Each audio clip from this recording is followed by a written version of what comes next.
Halo, kembali lagi dengan saya Rio Ardi Fernando selaku Duta Pasar Modal yang akan memberikan edukasi terkait belajar investasi dari nol dan juga kenapa sih kita perlu investasi itu.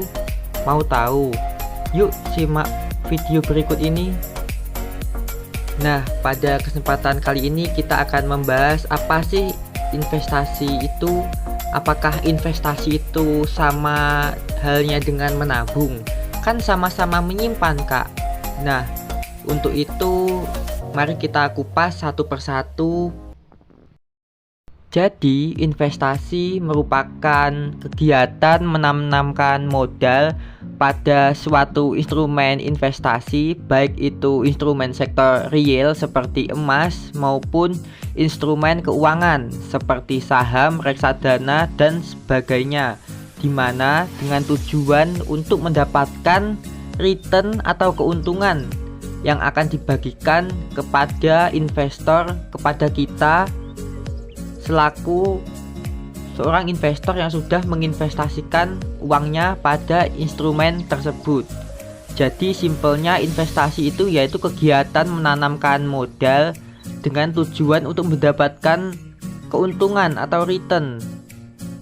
Selain itu, investasi memiliki tujuan yaitu sebagai sumber pembiayaan perusahaan. Jadi apabila kita berinvestasi misalnya pada instrumen saham, maka sama halnya kita memberikan sumber pembiayaan untuk perusahaan tersebut melalui IPO atau Initial Public Offering, di mana berisi saham-saham yang akan ingin go public. Selain itu juga investasi bertujuan untuk meningkatkan laju pertumbuhan ekonomi.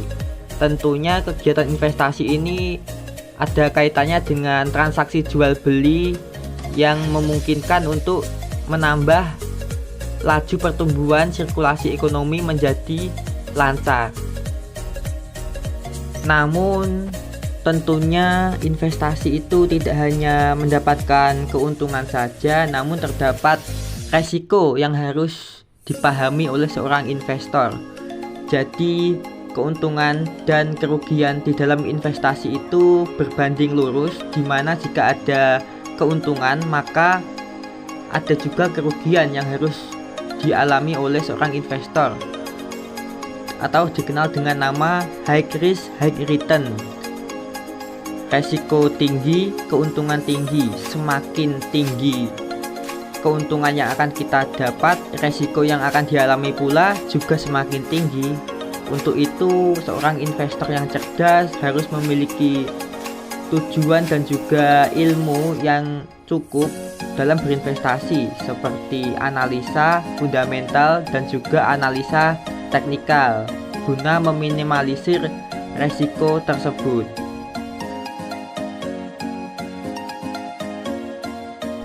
Selanjutnya kita akan membahas tentang apa sih produk yang ada di pasar modal itu, apakah sama seperti produk yang ada di perbankan seperti deposito, tabungan, apakah sama? Tentunya beda ya teman-teman. Jadi produk investasi yang ada di pasar modal ini terdapat berbagai macam jenis. Yuk simak penjelasan berikut ini.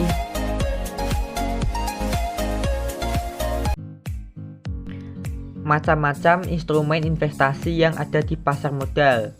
Terdapat 5 macam instrumen, yaitu saham, reksadana, obligasi, suku, dan waran terstruktur. Yang mana waran terstruktur ini merupakan produk investasi yang baru launching di Bursa Efek Indonesia. Yuk kita kupas satu persatu. Yang pertama ada saham. Saham merupakan surat berharga bukti kepemilikan sebuah perusahaan. Membeli saham sama halnya dengan memiliki perusahaan sesuai dengan jumlah lembar atau lot yang kita miliki. Tujuan berinvestasi saham yaitu yang pertama untuk mendapatkan return atau keuntungan dari selisih harga jual dan juga harga beli. Selain itu dengan tujuan lain untuk mendapatkan dividen perusahaan, yaitu keuntungan perusahaan yang akan dibagikan kepada para pemegang saham.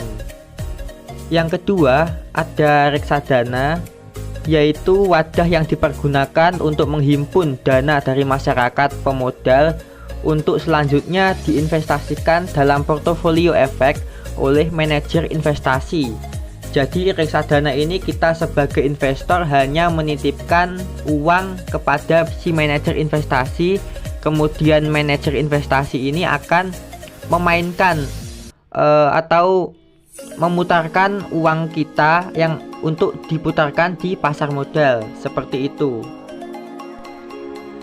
Selanjutnya yang ketiga ada obligasi. Obligasi merupakan surat utang untuk jangka waktu tertentu yang diterbitkan oleh penerbit, yaitu pemerintah atau perusahaan.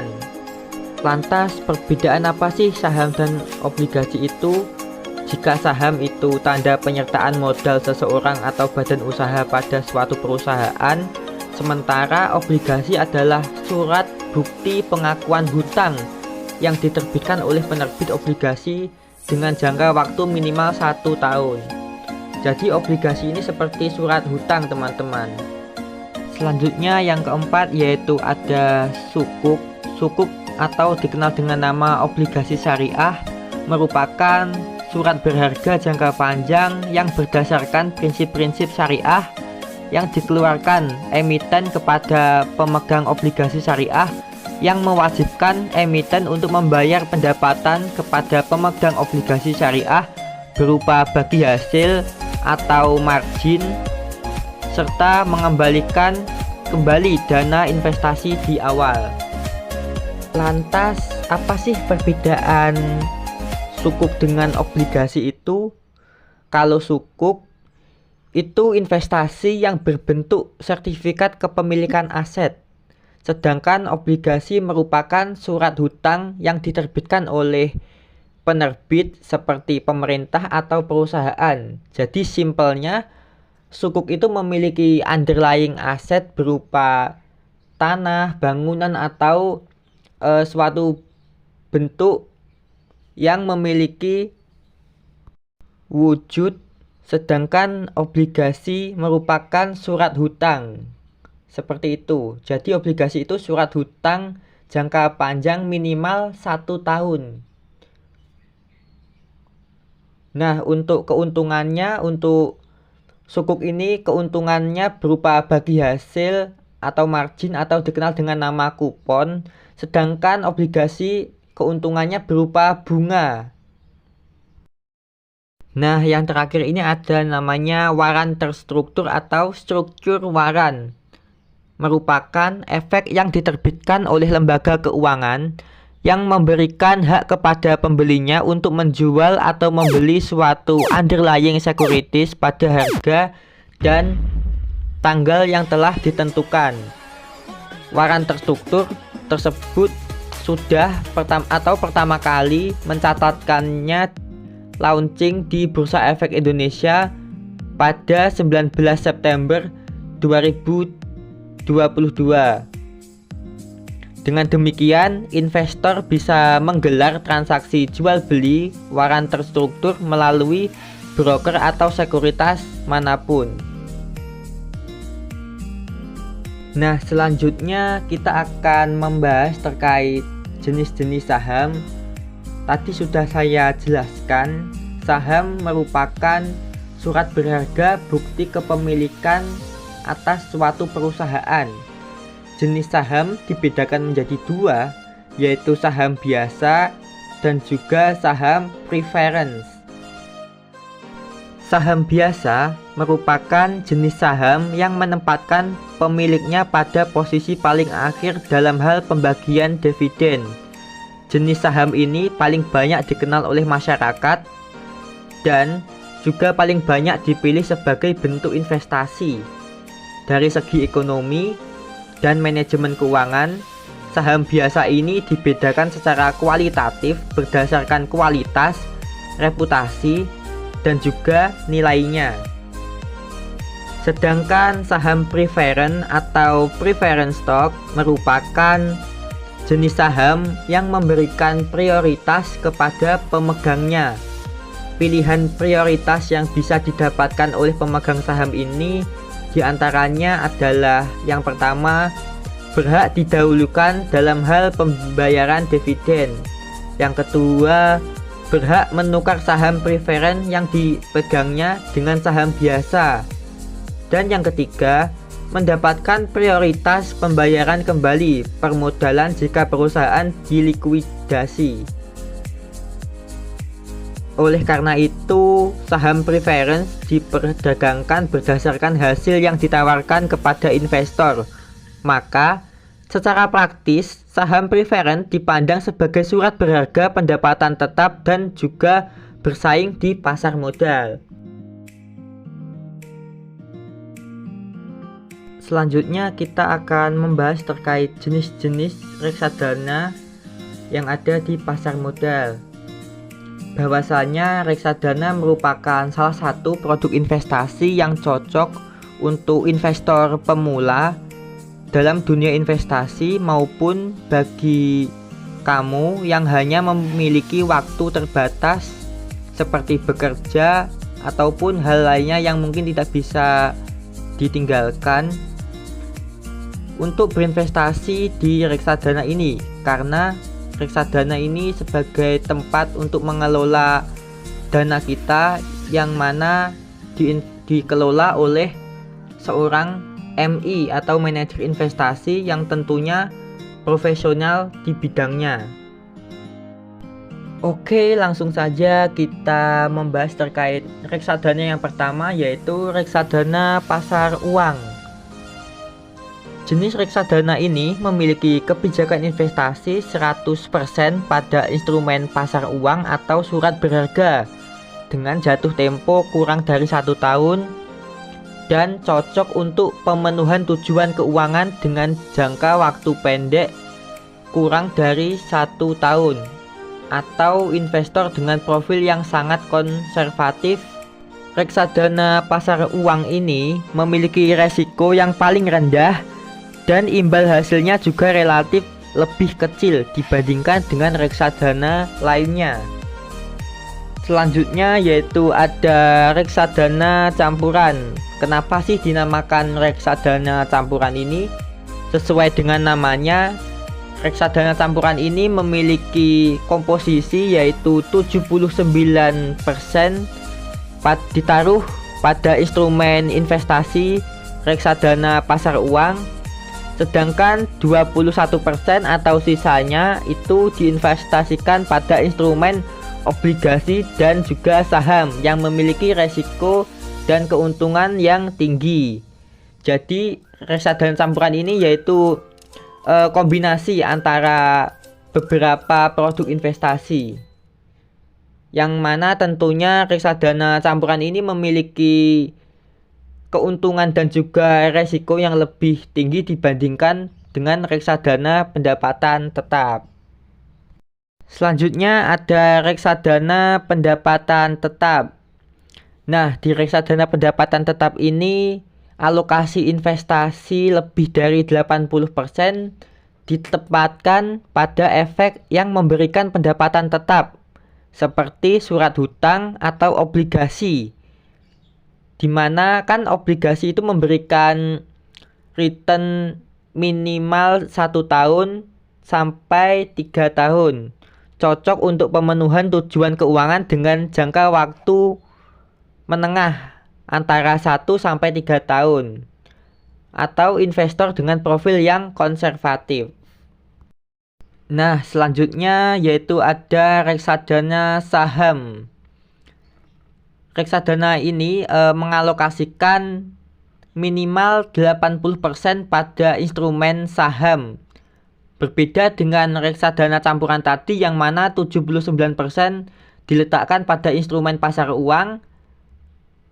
Kalau reksadana saham ini 80% diletakkan pada instrumen saham dan sisanya akan diletakkan pada instrumen yang memiliki resiko yang lebih rendah dibandingkan dengan saham seperti sukuk, reksadana pasar uang, reksadana pendapatan tetap, dan lain sebagainya. Akan tetapi mayoritas diinvestasikan atau dialokasikan dananya untuk instrumen saham.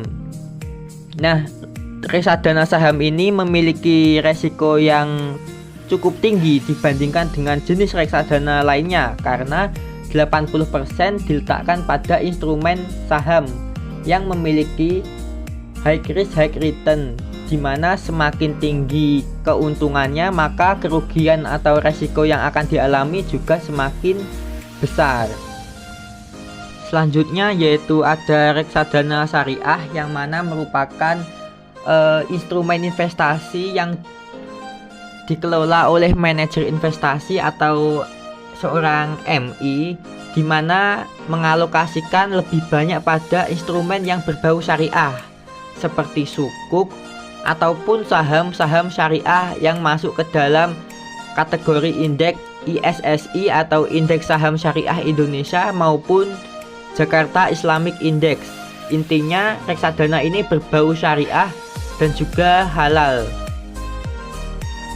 Nah, di sini aku ingin memberikan tips memilih investasi yang cocok untuk investor pemula.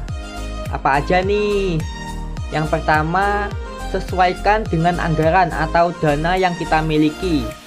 Tentunya jika kita ingin berinvestasi, kita harus menyisihkan uang kita untuk tujuan investasi atau menanamkan modal, baik bersumber dari pendapatan kita maupun kemudian apabila anggaran kita sudah kita alokasikan, tentunya kita harus memilih instrumen mana yang cocok dan tepat untuk diri kita sendiri. Apabila kita memiliki kesibukan atau jam terbang yang tinggi, maka pilihan yang tepat adalah investasi di reksadana. Kenapa? Karena reksadana ini dikelola oleh seorang manajer investasi yang profesional dan kita hanya menitipkan uang pada manajer investasi tersebut. Berbeda dengan saham yang mana kita harus memainkan atau mengontrol keuangan kita sendiri.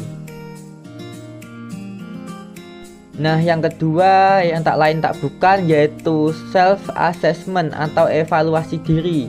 Tentunya menjadi seorang investor itu kita harus evaluasi atau perbaikan terhadap diri sendiri. Hal apa sih yang menjadi kekurangan dan juga hal apa yang harus kita persiapkan untuk menjadi investor yang bijak dan cerdas di pasar modal. Salah satunya yaitu kesiapan akan pengetahuan.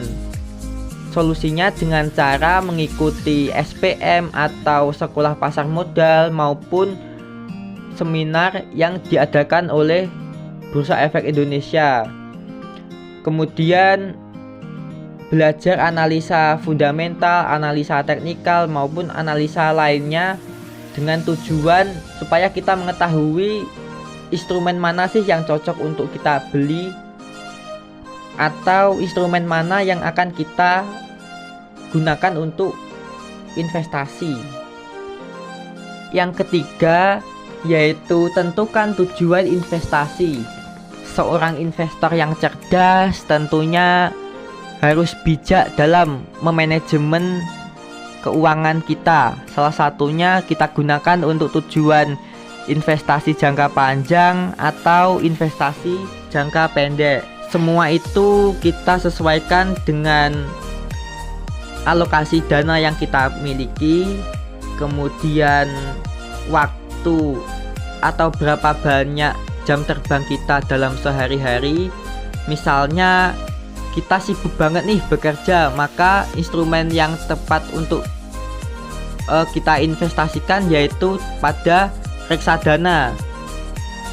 Baik itu reksadana pasar uang yang memiliki resiko paling rendah dibandingkan reksadana lainnya maupun reksadana saham yang tentunya memiliki profil agresif yaitu keuntungan tinggi dan juga resiko tinggi. Atau malah justru pengen berinvestasi pada instrumen saham saja yang memiliki keuntungan tinggi dari hasil capital gain dan juga dividen perusahaan.